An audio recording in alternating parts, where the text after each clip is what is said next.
Good afternoon. I'd like to welcome everyone to part 5 of the Getting Back on the Bus virtual conference series, Back to Basics, our story of why transit matters.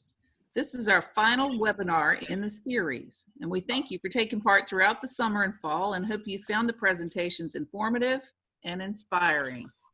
I'm Lisa Guthrie, Executive Director of the Virginia Transit Association. I also want to introduce Danny Plogger, our VTA Deputy Director, who's our Zoom master this afternoon. We have shifted our conference session presentations to this virtual Zoom format because of the coronavirus meeting restrictions. We thank you for your willingness to participate virtually, and we hope to make the most of our Zoom session today. We're recording the webinar, and it will be available on our website following the event. We'll save all your questions for the end of the presentations. Please send your questions via the chat box and we'll ask them during the Q&A portion of the webinar. You are muted during the presentations. Please remember to stay until the end of the presentation for a special link to our virtual trivia quiz to win a $100 gift card courtesy of our 2020 Virtual Conference and Mini Expo Platinum sponsor and the sponsor of today's webinar, Routematch by Uber. It's because of generous supporters like this that we're able to offer our conference sessions and the expo. So we will move to our video about Routematch.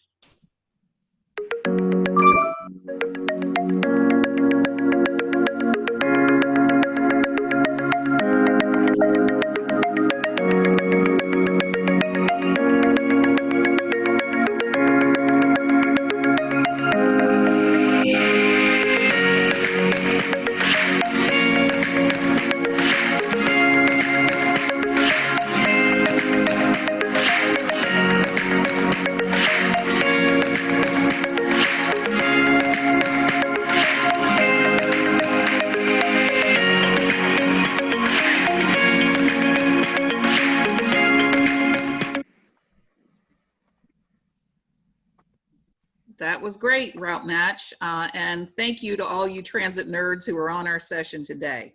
Now it's time to introduce our session moderator, Dr. Mosi London.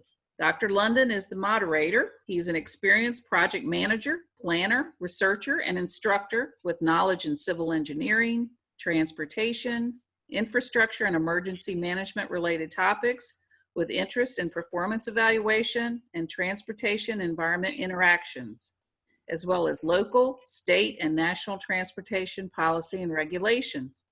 In his current role as a transportation planning project manager at AECOM, Dr. London has supported DRPT with evaluation of the telework VA program and WMATA with station access design and feasibility studies and station commercialization efforts.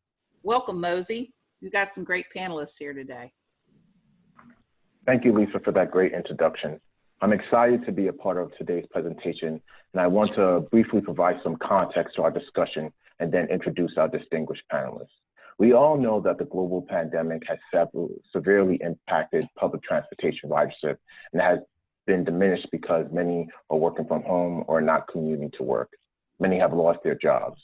Others have been reluctant to board buses or trains because of coronavirus precautions. Nevertheless, transit remains essential. Safety protocols and sanitation and ventilation practices must keep riders healthy. Funding from all levels of government must be retained and even increased to preserve operations and capital investments for post-COVID recovery. Our economy, our environment, and our very quality of life hinges on these things. I have some slides today that will just provide the basis and foundation in terms of transit availability prior to that pandemic and to where do we see it going into the future. Specifically, some of the slides and statistics are referenced from APTA Quarterly Ridership Report. The 4 categories that we'll be talking about in terms of why transit matters is urban versus rural transit, captive riders versus choice riders, looking at bus ridership versus rail ridership, and then across all these categories, looking at how essential workers travel. So for the first slide we have here, which is from the National Transit Database, we see that that the majority of transit systems are actually in rural areas compared to urbanized areas. Even though in urbanized areas, they are transporting the most amount of people, in the rural areas, we know that there's a higher number of those separate transit systems. And then when we look at the diversity of transit systems, the majority of them are bus or demand response. Next slide, please. So when we look at the comparison between rail and bus transit for the past century, we see that rail has slowly crept up to catch up with bus. So bus for a long period of time has been the predominant mode of transit, with the top line showing the cumulative calculation of both rail and bus. And then as we were approaching near 2020, they were bridging the gap between the two. But what we're seeing now is that bus is still remaining as the dominant mode of transportation as compared to rail. Next slide. Lastly, when we talk about captive versus choice riders, captive riders being riders that are limited to the transportation options due to their income access, and choice riders having the option to travel using transit or personal transportation, we see that once again, bus or public or commuter bus remains the dominant mode of transportation for those who have less disposable income. So with that being said, looking again at the differences between urban and rural transit, captive versus choice riders, as well as the differences between bus and transit, it sets the stage for our conversation today. Now, moving on to our panelists. Our four panelists bring unique points of view on this topic, and their insight will be especially valuable to our transit colleagues. We'll have a flow of discussions rather than a series of slide presentations as we talk through these topics. Now to introduce our panelists. First, we have Rich Schuyler. Rich spent 10 years on Capitol Hill serving as Chief of Staff to U.S. Congressman Rick Routematch and Chief Policy Advisor to U.S. Senator Charles S. Robb of Virginia. In 2016, Piedmont Virginia Community College selected Rich to lead the newly created Division of Community Self-Sufficient Programs, where he serves as Dean and directs the Network to Work at PVCC. The award-winning Network to Work program uses community-based connectors to identify people being left behind in our community and provides the training and supports they need to find quality employment in our communities. Network to Work at PVCC connects real people to real jobs so they can realize their own potential. Network to Work recently enrolled its 900th job seeker, so congrats to them. Next, we have Jamie Jackson. Jamie works at Fredericksburg Regional Transit as the agency's Director of Public Transit. She's responsible for overall agency management and oversight. Prior to coming to Fred earlier this year, Jamie worked at Hampton Roads Transit, HRT, in Norfolk, Virginia as the Director of Transit Development. She was responsible for conducting the planning and project management for multimodal transit service, high-capacity corridor expansion activities, as well as fixed guideway improvements at the corridor level throughout the HRT service area.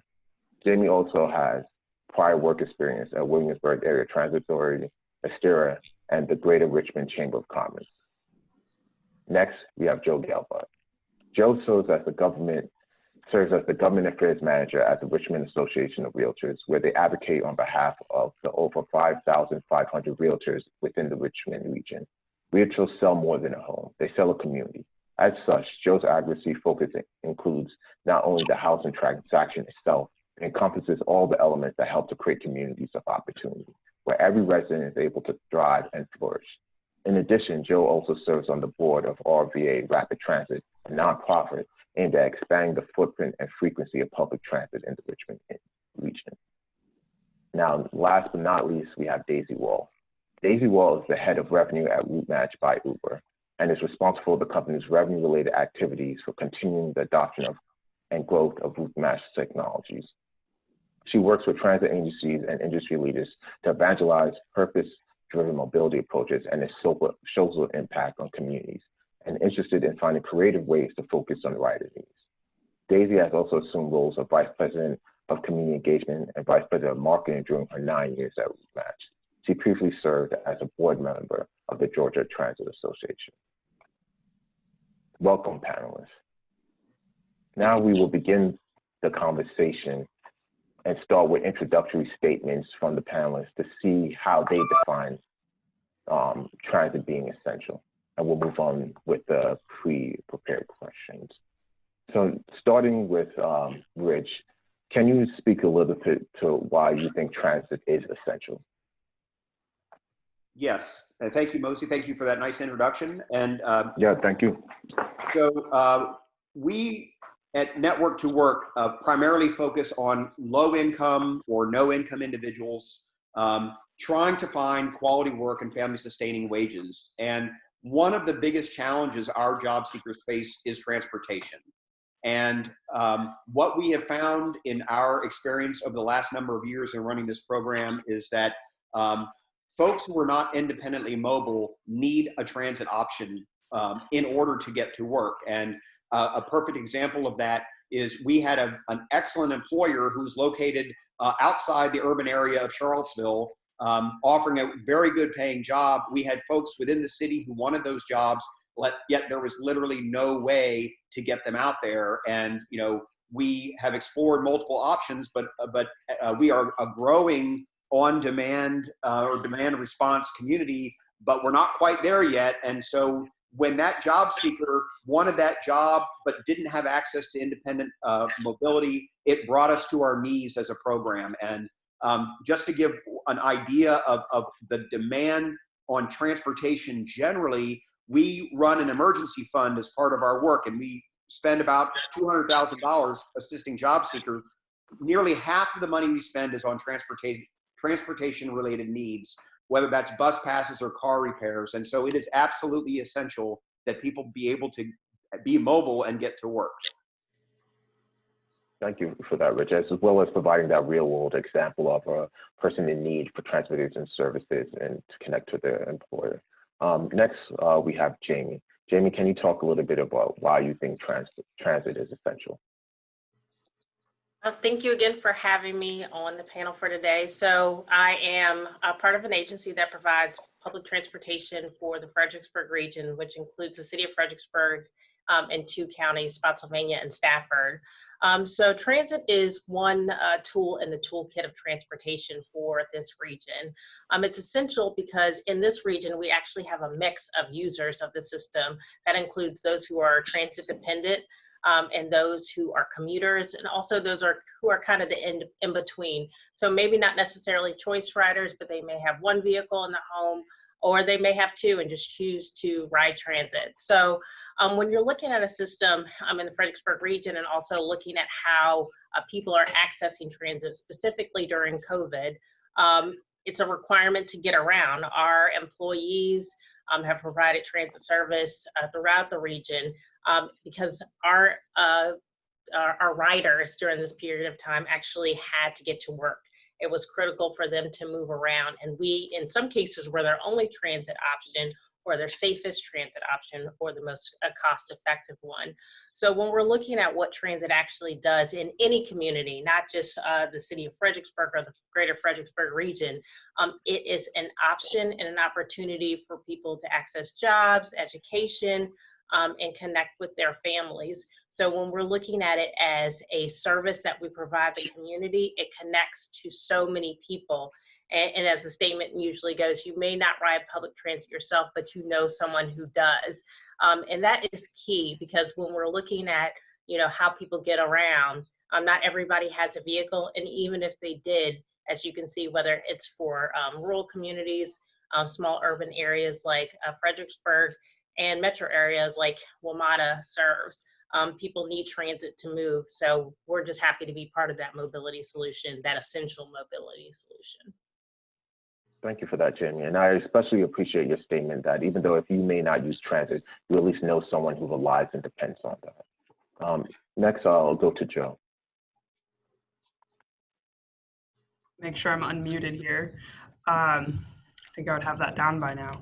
But no, I just to echo both what Rich and Jamie had said, we at the Richmond Association of Realtors are really playing a long game. We're not only focused on our members' transactions, but we are focused on the fact that they're going to be selling that house in 15 years. And as our region continues to grow, transit is going to be essential to making sure that folks can access jobs across the region. And in particular, I'm sure we'll get more into this, but Richmond is not unique in this, but very diligently over the last century or so, made sure that they separated, the Richmond region separated our affordable housing from our entry-level jobs. And you can look at the spatial map of this, and they're stratified across the region. And I'm sure there are people listening to this call that are more versed on this than I am, but GRTC's ridership is dependent upon the bus to get to work.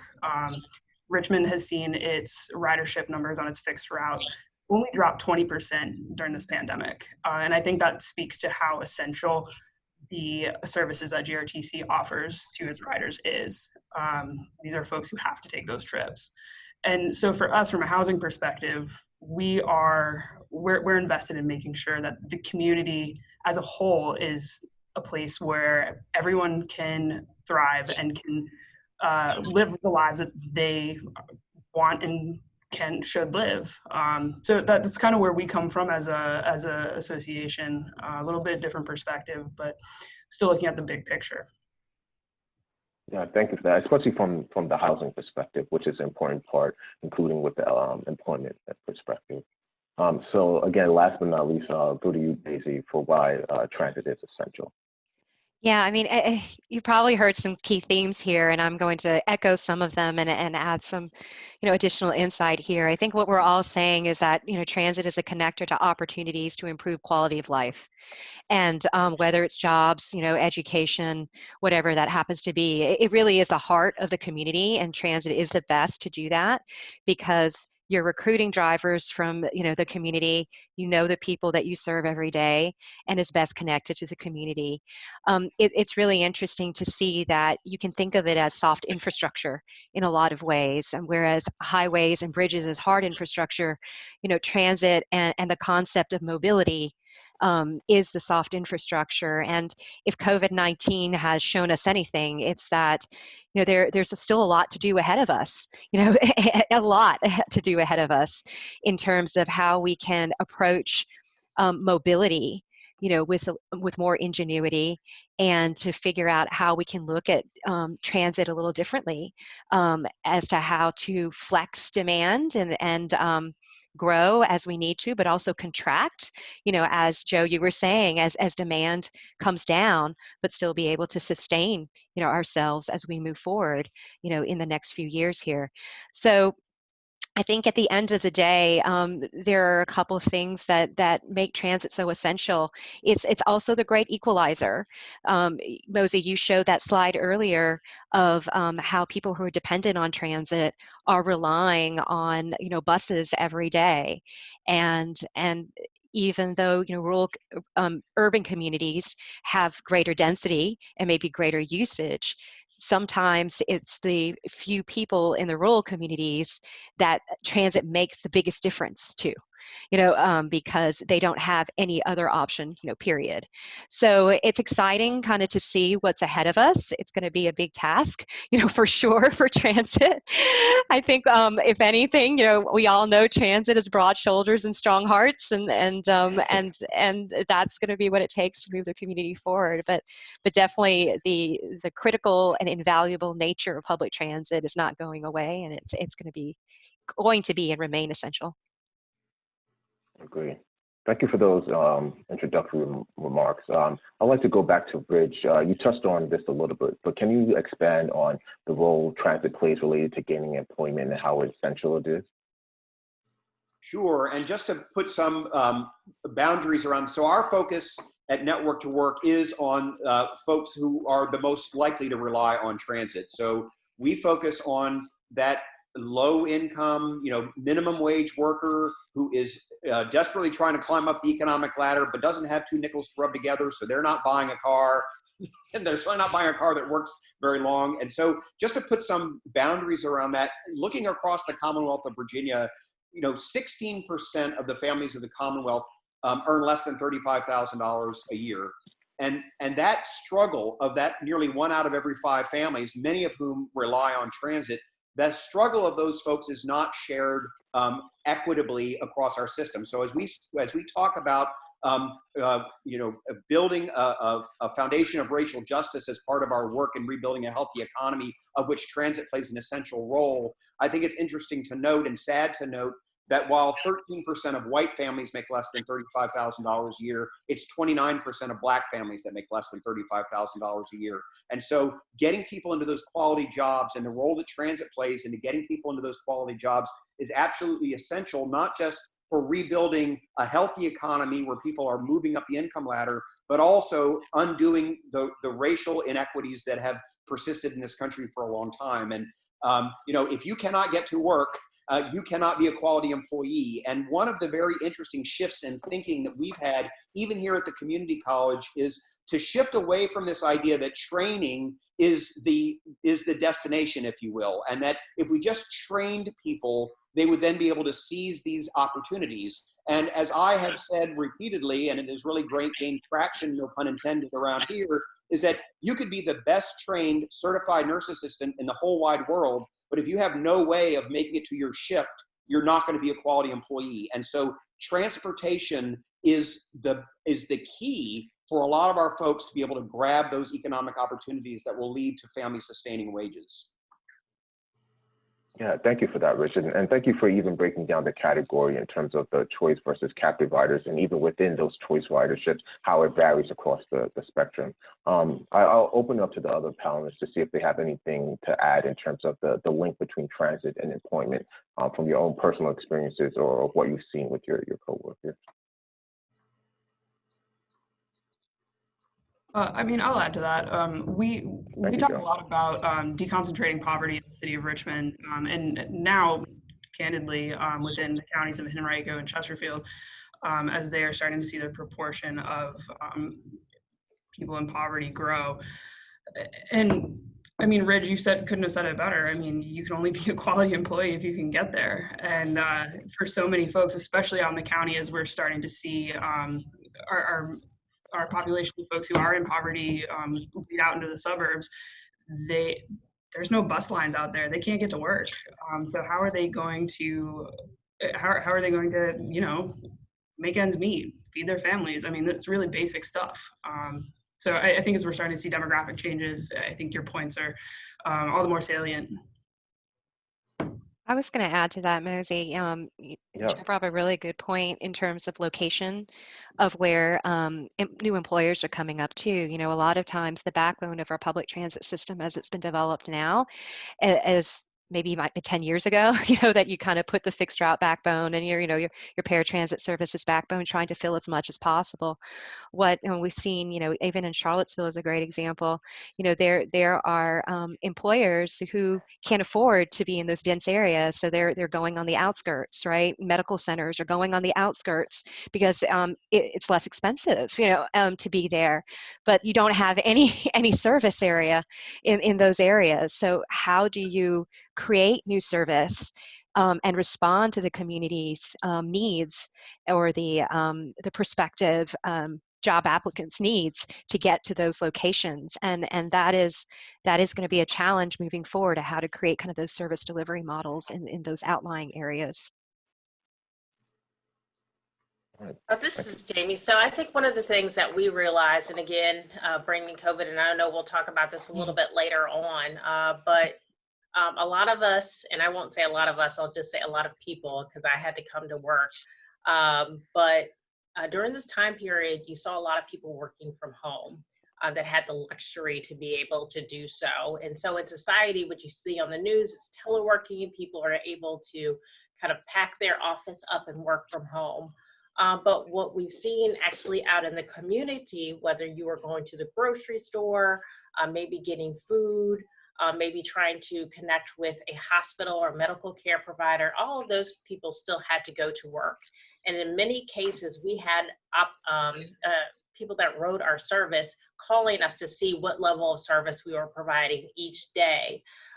Because again, that connection to employment is not this, I guess, as Ridge had mentioned, there is that a good portion of the population, whether they're transit dependent or not, that have to utilize transit to get to their work site. So when we, I'll say as a culture that got to work from home, went to the grocery store and said, Why don't you have people working? Why are they not available? It's ridiculous that these lines are so long in the grocery store. A lot of those people couldn't get to work because of maybe modified service hours. And that's on a daily basis outside of this 1 year period, basically, that we've been in almost of reduced service. So when we're thinking about connections, just think about it from the employment perspective.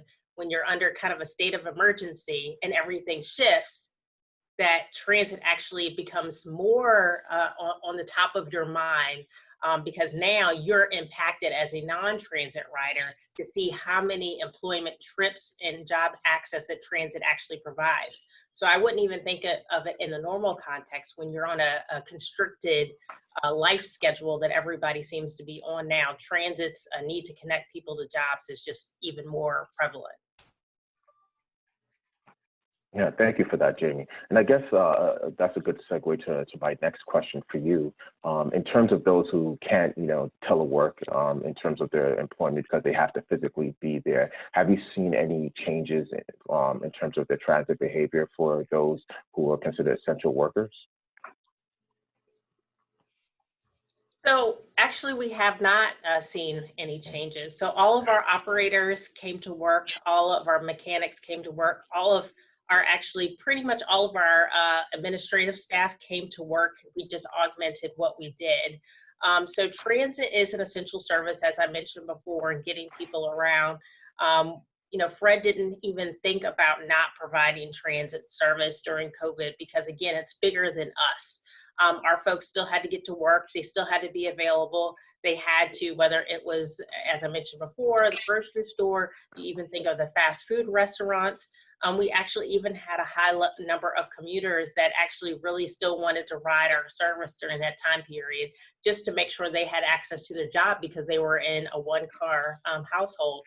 So I think anybody who's a transit provider or a funding partner that's on the call, you know that we did not stop at all during this period of time. So it's beyond just being essential for transit. It's really just how the world operates now. So it's, you think of doctors and nurses, but our operators were on the front line beyond just because it was their job, but they have relationships with our riders. And so they make a difference to those folks, and they want to make sure that they're actually making sure that those folks are able to either feed their family, provide the service that the community is looking for. So again, I didn't miss one day of work, and I'm sure many other transit providers worked weekends and nights to make sure we were still delivering a high quality level of service to our customers.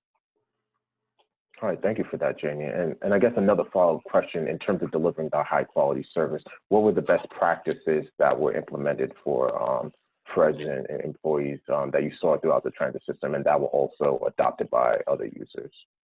So we did several things. A lot of it was learning through the process. One of the things that we implemented, and I'll just talk about safety measures, we actually started installing plexiglass barriers in our vehicles that protected not only the public, but our operators. We reduced our vehicle load capacity to make sure people were able to properly social distance.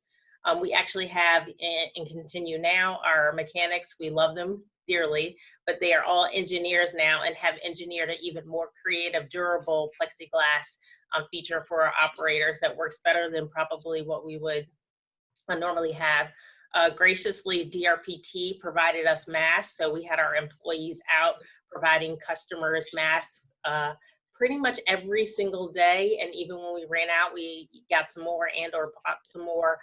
Again, so you're thinking of a transit rider, and we know what the cost of masks were during this time period, so be able to take that cost off of their plate and be able to provide that type of high level service was great. And then just communication. We just made sure that whether it was phone, social media, that we were able to just let them know what's going on. Because another thing that's key about transit, even if you have service adjustments, our customers are able to adapt if you provide good information quickly. And they did that. And that's what we were able to provide through the services that we did. And again, and another quick item, again, connecting with other transit systems to see what they were doing, because there's no playbook for this. Oh, that's great to hear. Definitely coordinating with other transit agencies that are facing the same challenges and thinking of best practices. I guess extending it to the larger panel, are there any other best practices that you've observed or heard from those who are currently traveling during this time?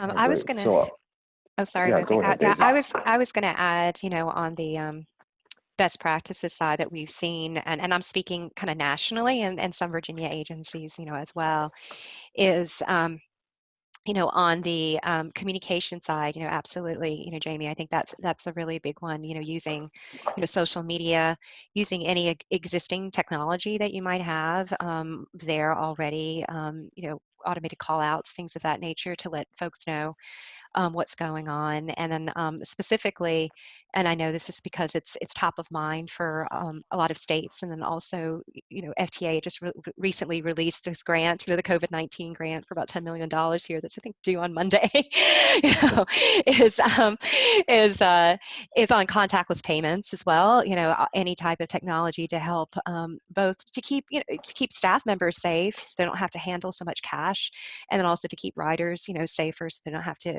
actually touch cash. And we're seeing a lot of agencies really show interest, in that area.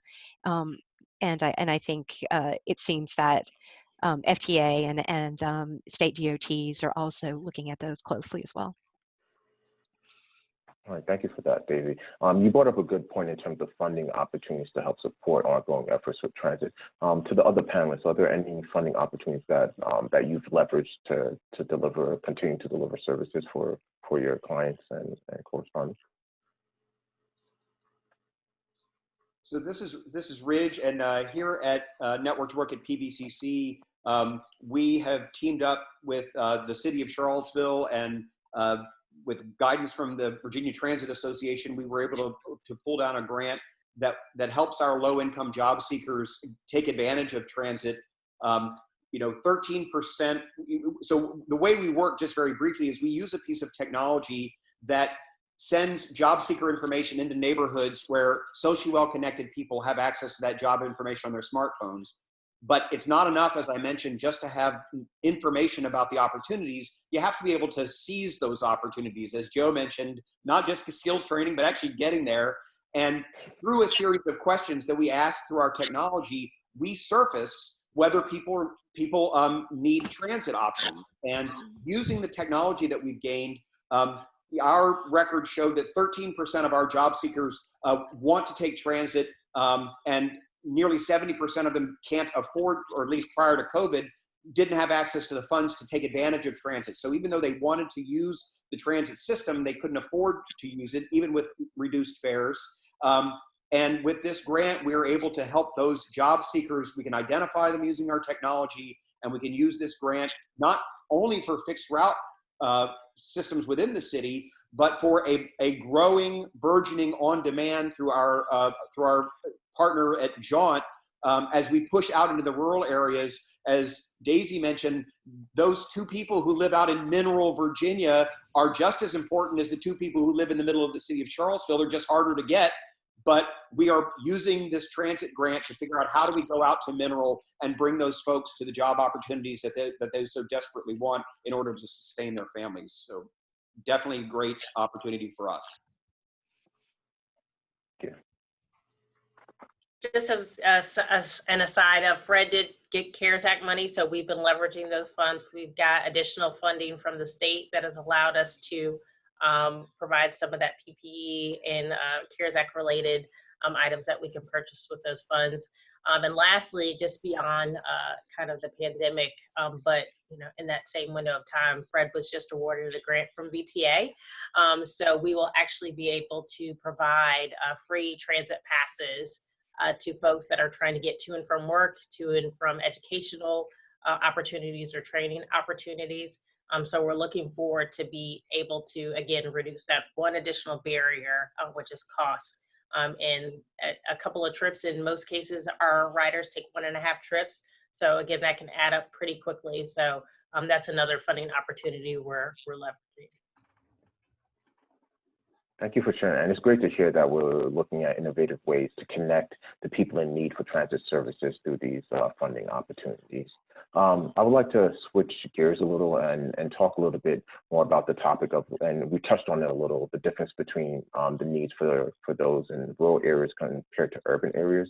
So this question is for you, Joe. In terms of the major restrictions, and again, you talked a little bit about that. Can you talk about the major restrictions for travel versus urban and rural communities, and how that compares, and how that the different housing densities are reflected in that?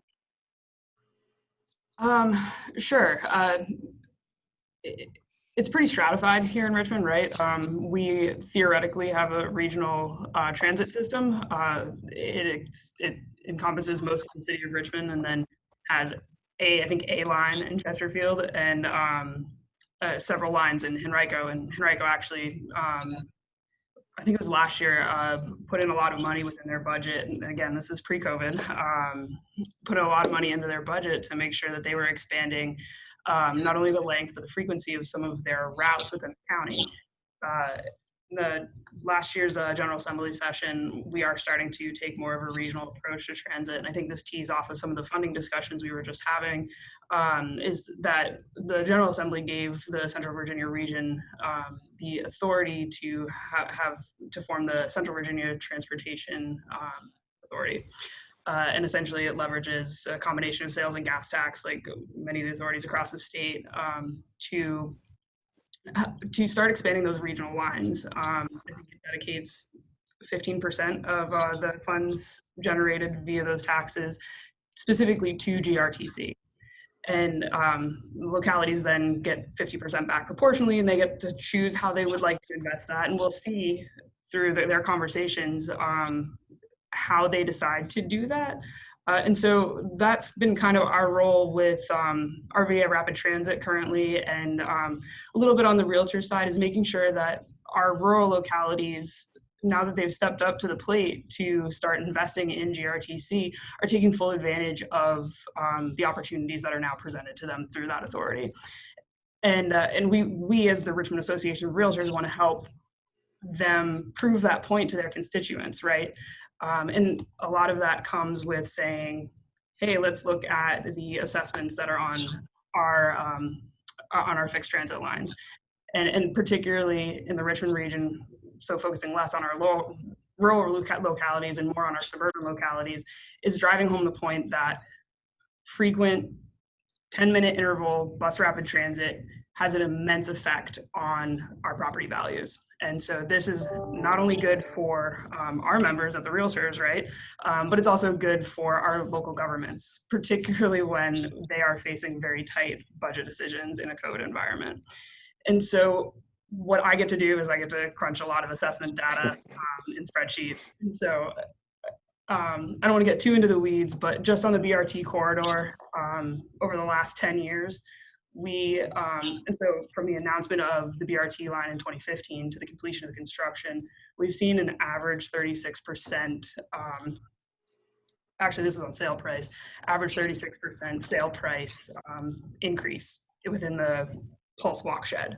36% is higher than the average city sale prices. And so, I mean, that's pretty significant. So when you can go to a local government and say, look at what this will do for your tax base, that's something that they want to hear about. The flip side of that is making sure that we're not causing gentrification and displacing people. And Richmond is having these conversations, right? These are hard conversations to have. And when the Pulse line came in, it would have been nice to see some kind of tax increment financing district where we can help maintain the affordability of the housing that's within that walkshed. That's not to say that it can't happen in the future, but especially as we move towards our 2040 transit vision plan of expanding BRT lines down major corridors in the Richmond region. But it's something we have to look at, because 36% is a lot when you're trying to make ends meet, right? I know that would personally really affect my budget. So affordability is a major conversation for us, because as we are lifting the tide, we want to make sure that folks aren't drowning. Yeah, thank you for that perspective. I guess a follow-up question, because you touched on a little bit about marketability versus affordability. Can you speak to how those are different? Are they competing interests, or can they be accomplished separately? Yeah, I think they can absolutely be accomplished together. Right. I actually was just having a conversation with somebody around LIHTC projects and low income housing tax credits. And this is the federal program that's administered by VHDA that is basically been the source of almost all affordable housing construction across the United States and including in the Central Virginia region. And the LIHTC application has a section on it where it awards bonus points to a proposed project based on its proximity to transit. And so we can make those applications more competitive by providing frequent far-reaching transit. And that's just one way to do it. I mean, I alluded to a tax increment financing district. That kind of thing could easily be done on a local level. Well, I guess easily is a relative term. But we can have those conversations and make sure that as we are increasing those property assessments, increasing the sale values, that the gain in those is being reinvested back into that exact footprint to create affordable housing and to figure out how to work with developers to do so. And if I could just jump in very quickly on affordable housing and transit and how these things can work together rather than being competing with each other. The way we look at affordable housing, which we suffer from an affordable housing crisis here in Charlottesville, is that there are two approaches to affordable housing. And one is to reduce the cost of the housing, which is what LIHTC funded programs do. So you can lower the cost of housing, or you can boost the income of the people who are looking for housing. And so affordable housing is housing you can afford. And so we need to look at income mobility as part of the solution to affordable housing by boosting the incomes of these families and not treat low incomeness as a constant that must be worked around, but as a variable that must be changed. Right, absolutely. I think, yeah, you hit the nail right on the head. And from a realtor perspective, right, I mean, the more we boost these incomes, the more potential home buyers we have and the more potential clients we have for our members. I mean, so the whole thing comes full circle. And that's what I get at when I talk about like the Richmond Association of Realtors trying to create communities of opportunity and having a long game. That's precisely it. Yeah, thank you for that. And I guess connected again with the conversation of affordability, for all the panelists just speaking to the fact that for those who may have access to transit, does that offset some of their costs since they may not have to buy and maintain a car in terms of their household savings? Again, in terms of the big buckets, it's always, food, transportation, and housing. So thinking about how transit may offset those. Yeah, absolutely. I mean, I think it's the average cost of a car for a family each year is around $5,000. And I mean, if you can eliminate that cost by having access to transit where your fare is $1.50 or even less if you're a frequent rider, right? That's a huge gap to fill, right? Like I could spend $5,000 in so many different ways, right? Saving as a down payment for a house, a college fund for your kid. I mean, there's just so many more productive investments that you can put $5,000 into, right, than into your gas tank or into your engine. Thank you. Looking at it a little bit differently, and I wish we did have the service of GRTC and we're able to provide a VRT line to get our customers to their destination quickly. But pretty much all of our service is an hour trip. And one thing that we do lose, especially smaller systems, is that ability to, even though, yes, there's a financial savings, so you're paying a little over $1 for a trip, that time is a cost. So it's a cost away from their family, a cost to get to and from their job. And I'll just say from that perspective, even though, yes, financially, in many cases, it's a benefit, our commuters use transit because they get a stipend from the government to use the service.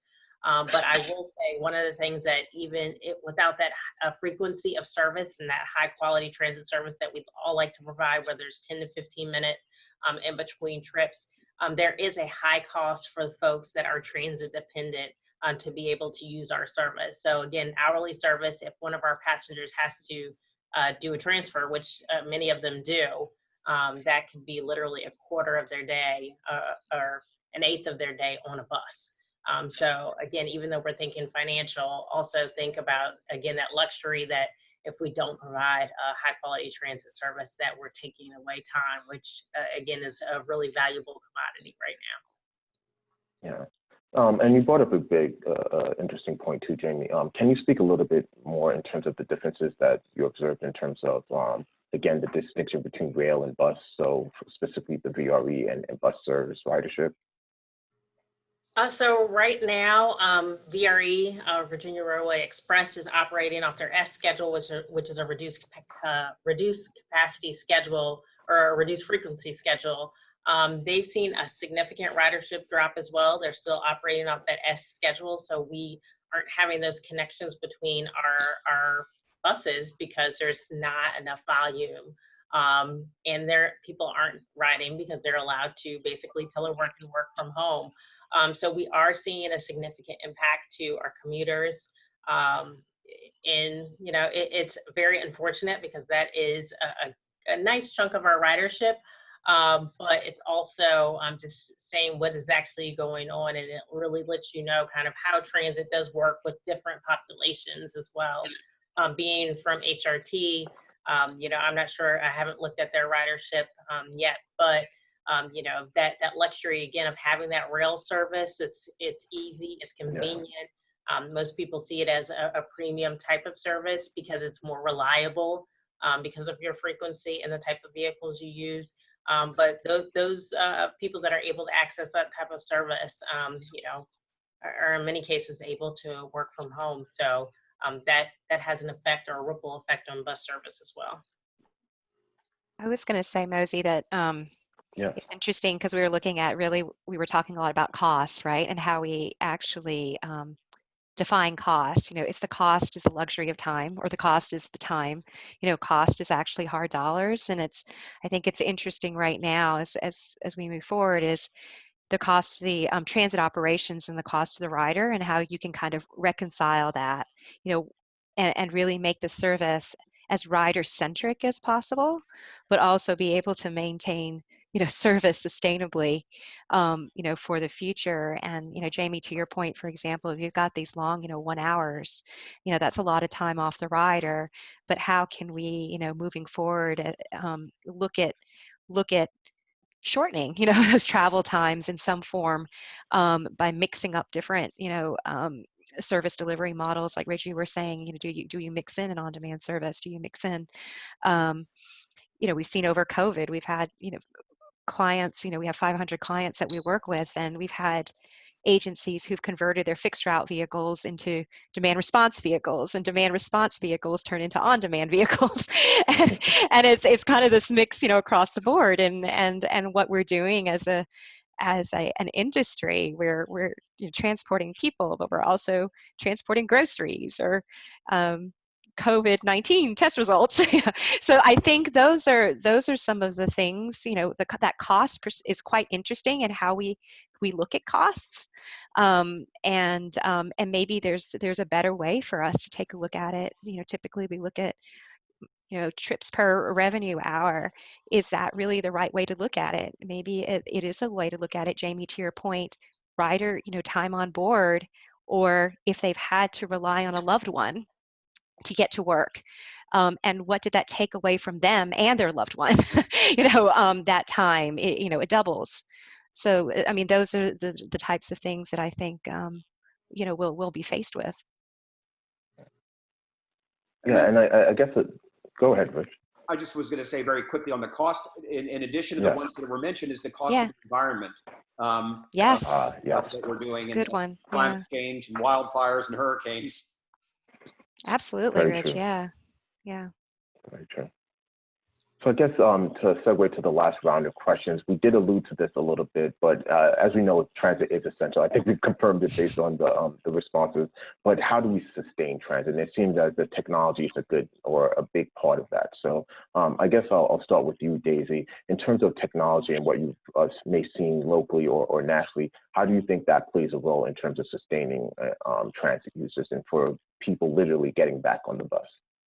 Yeah, no, absolutely. And it's, you know, the themes that are going on here is one of the reasons that we work, you know, so hard to try to figure out how do we, um, I would say, almost design technology again around, you know, kind of those rider needs and now, but also changing needs. And I think technology has to serve a purpose, right? And the purpose that we see is that how to help or partner with transit agencies to provide greater elasticity.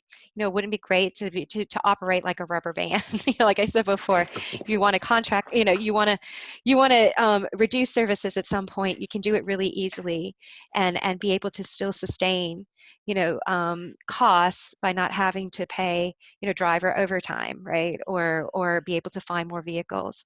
You know, wouldn't it be great if everyone could partner with others in the community? You know, it could be a university, an employer site, like Rich said, you know, a veterans transportation network, a neighboring agency, you know, TNCs like Uber and Lyft and taxi companies to kind of build this mobility ecosystem. And we really believe that mobility ecosystem does require technology. It's just too much, you know, to do on your own. Yeah. And some of the technologies we see over the next few years here that I think public transit will actually adopt more of. One is the on-demand technology, mobility on demand. And there's a lot of ways to do that. You know, you can partner with an Uber or Lyft, you know, to provide some supplemental, you know, fleet service if they happen to be in the area.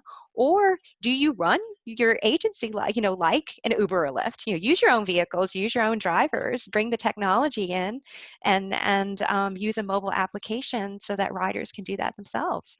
And you can operate that so you can provide that same day service and more spontaneous service and shorter, you know, shorter rider on board and wait times that Uber, you know, like an Uber does provide. So those, I think technology is going to become a bigger part, you know, as we move forward, and mobility, you know, on demand. I mentioned contactless payments is another big one.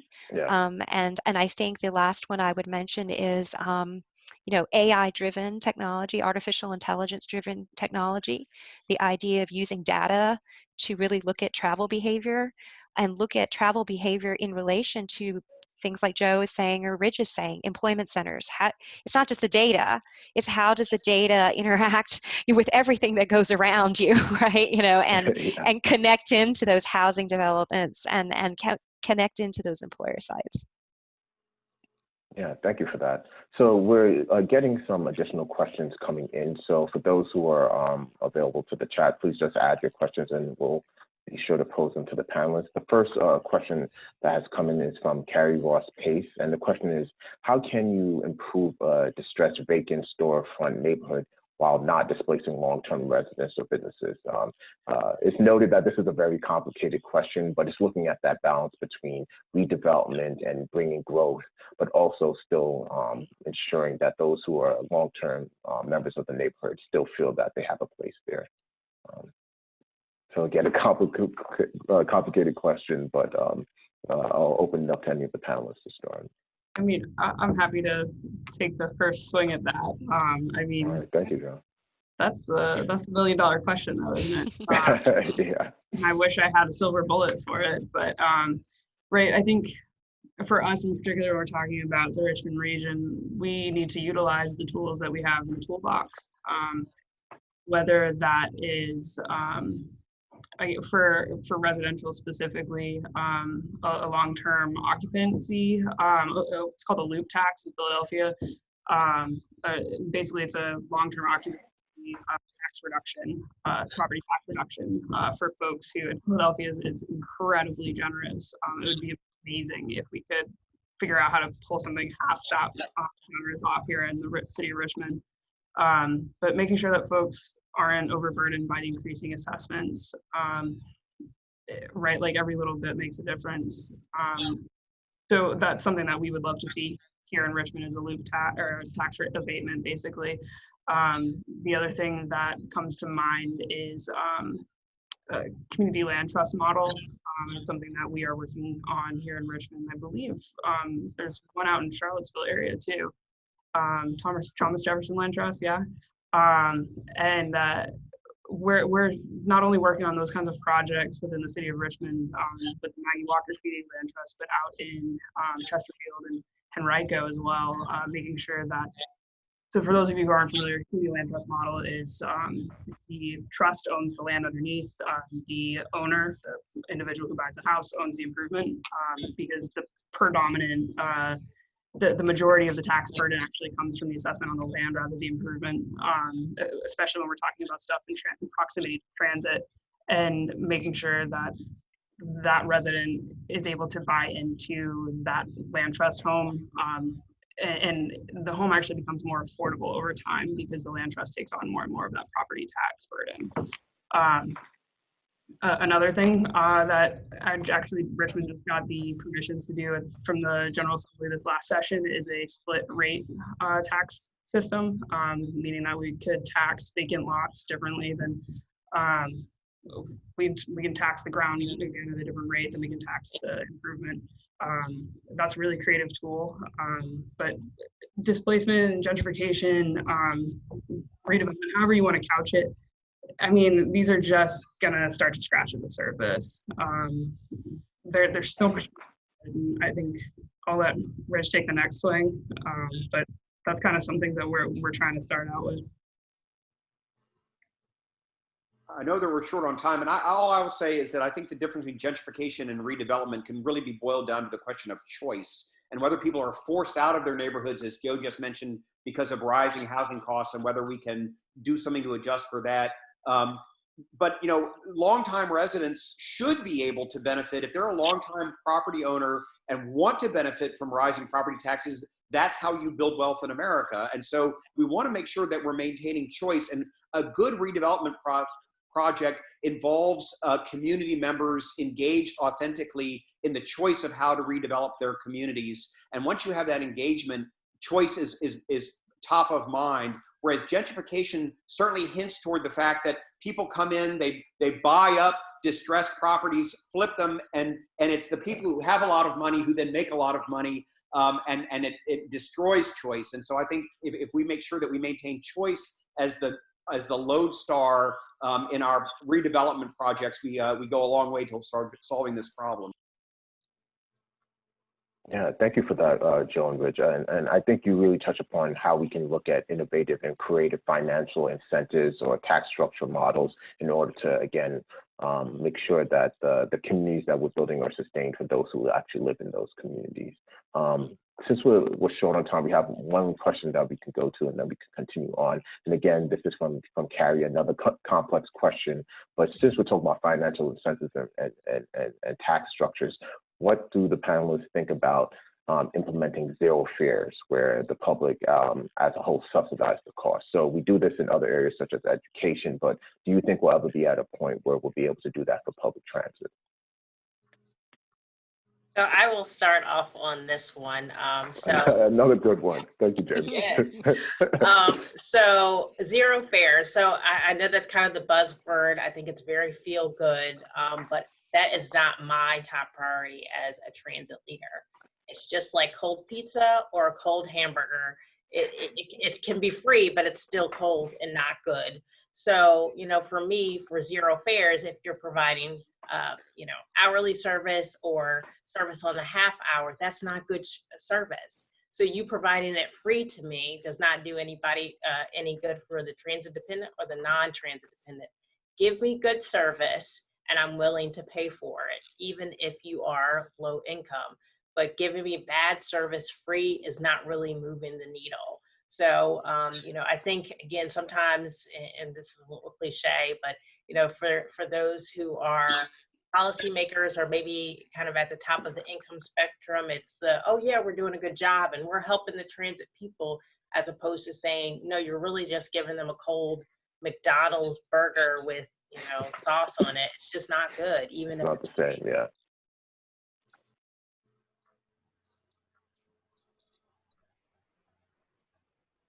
All right, great. Well, again, since we're short on time, I just want to thank all the panelists for your insightful comments and perspectives. I guess I'll just leave this open for any last comments that you would like to provide in terms of, again, why transit is essential. My last comment would just be to thank you again for participation, but also thank all the essential workers that have and continue to work during this difficult time and continue to keep our community strong. Yeah, I would just oh, sorry. Oh, I had one more thing, but it's okay. Oh, are people still on? I think so. Yeah. Keep going, Jamie. Oh, well, I just wanted You to say got it. really quick, since we were talking about, and Joe, you know, said this eloquently, I really think we need to look at policy as it relates to housing and transit. What we're seeing is longer trips because people are being pushed out to the suburbs. But some of that is just communication and messaging in addition to policy making. Because again, we want communities, if you look at some of the cities now that, you know, whether it's Denver, that really have tax increment financing and literally a good land use and policy plan, we really need to make sure that we make these diverse communities present. So whether it's storefronts and making sure that we have local owners or small shops that can be able to engage. We're trying to develop communities through transit, not just move people around. So that would just be my last point of, let's make sure we're communicating a clear message about what we want our communities to look like and realize that the planning for these communities literally happened 20 years ago. So let's start making good plans now. And actually, I would, if I could just follow that up with my last comment. I mean, Jamie just teed me up perfectly. That's why I was like antsy to get to this one. So at RVA Rapid Transit, we are, to speak to your point about getting the community involved, right? We see a lot of these decisions made without having riders at the table, without having the consumer at the table. And I can't think of many other industries where that happens, right? You have to put the consumer first. And so at RVA Rapid Transit, the nonprofit that I serve on in the Richmond region, we're focused on frequent far-reaching transit in the Richmond region. We're hiring a director of community engagement. And so I have to put the plug in for that. So RVA Rapid Transit, if you know anybody who is a grassroots community organizer who wants to do the work, get involved with the riders, and really make sure the community has a voice, especially as we're talking about racial justice and economic justice and making sure that we really are doing the most for the least of us, right? All of us. I send that application in, bring them over, rvrapidtransit.org. That's all I got. Thank you, Jeff. All right, great. So I guess with that, I just want to again thank all the panelists, and I'll turn it over to you, Lisa, for our final comments. Hi, thanks, Mosi, and thanks to all of you who've been on the call today. I'd like what Daisy had to say about transit folks having broad shoulders and strong hearts. So we will continue working together and learning from each other, and we're going to work to build transit stronger than it was before. So anyway, with your help. So now we are at the point where we will offer our special link to the trivia quiz to allow you to win today's $100 gift card. And you can see the link up here on your screen. You have 24 hours to complete the quiz. We've actually had winners every month. Last winner for the September webinar trivia contest was Brian Booth of Greater Lynchburg Transit Company. So again, we want to thank our sponsor for today, Routematch by Uber. And we would also encourage you all to visit our website, vatransit.com, for the recording of today's webinar and more information. And we hope that everyone joins us for the final piece of our series, Getting Back on the Bus, with our mini expo and awards luncheon in person on Monday, November 16th at the Jefferson Hotel in Richmond. So with that, I want to just wish you all a great weekend and hope to see you soon. Thanks so much. Thank you.